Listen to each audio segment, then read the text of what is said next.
Pour ceux qui ne savent pas, tout récemment, le président de la République de la Guinée-Bissau a pris son jet privé direction la France pour faire son bilan de santé. Car pour ceux qui ne savent pas, monsieur a un problème de cœur depuis 20 ans. Et tout simplement parce que monsieur n'a pas confiance en ses propres infrastructures sanitaires. Le aide-moi à mourir. Et quand donc il arrive en France, il se fait inviter sur le plateau de France 24 où on lui pose la question à savoir, ben monsieur Omaro, qu'est-ce que vous faites en France en cette période de crise sanitaire? Vous voulez savoir ce que monsieur le président Omaro a répondu? Je vous laisse écouter. Bonjour et bienvenue dans l'entretien de France 24 qui reçoit aujourd'hui le président de la République de Guinée-Bissau, Umaru Sissoco Embalo.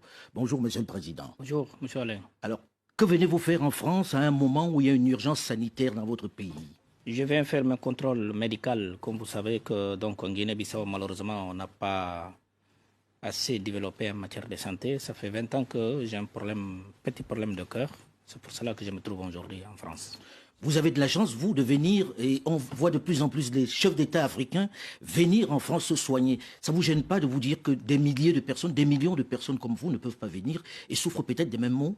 Est-ce qu'il ne faudrait pas développer les hôpitaux sur place? C'est-à-dire que monsieur est assis à son aise avec sa digmatette pour ridiculiser toute l'Afrique. Genre pour faire comprendre aux Blancs que nos dirigeants africains, tout ce qu'ils savent faire là, c'est voler le peuple sans toutefois rien développer dans leur pays. Non seulement monsieur Omaro, tu es monté au pouvoir par coup d'État. C'est encore toi avec ta digmatette, tu ne peux pas arranger ton propre pays. C'est encore toi, tu ne peux pas construire un hôpital de confiance dans ton pays. Vos aide-moi à mourir là, donc c'est bon. C'est le manque pour nous. Ah, d'accord. Donc pour vous, c'est encore eux qui vont venir développer vos pays. C'est encore eux qui vont venir vous construire des buildings. Vous construire des hôpitaux de confiance. Ne bougez pas, restez sur place. Hein. Quand ils vont venir tout piller chez nous, quand ils vont venir tout ravager et aller s'asseoir chez eux, bien nous insulter, c'est là que vous allez comprendre la compréhension. Un jeune bilan de santé imbécile va. Et cela est valable pour tous les dirigeants africains. Vous qui ne pensez qu'à votre petite personne, vous que lorsque vous avez un petit mot de tête, que lorsque vos enfants ont un petit mot de tête, vous prenez vos jets privés pour aller vous soigner chez les blancs. Et nous, la population, nous allons aller goûter vos hôpitaux, aide-moi à mourir. Où on entre avec le mal dedans et on sort en cadavre, avec les intestins volés. Dieu vous voit.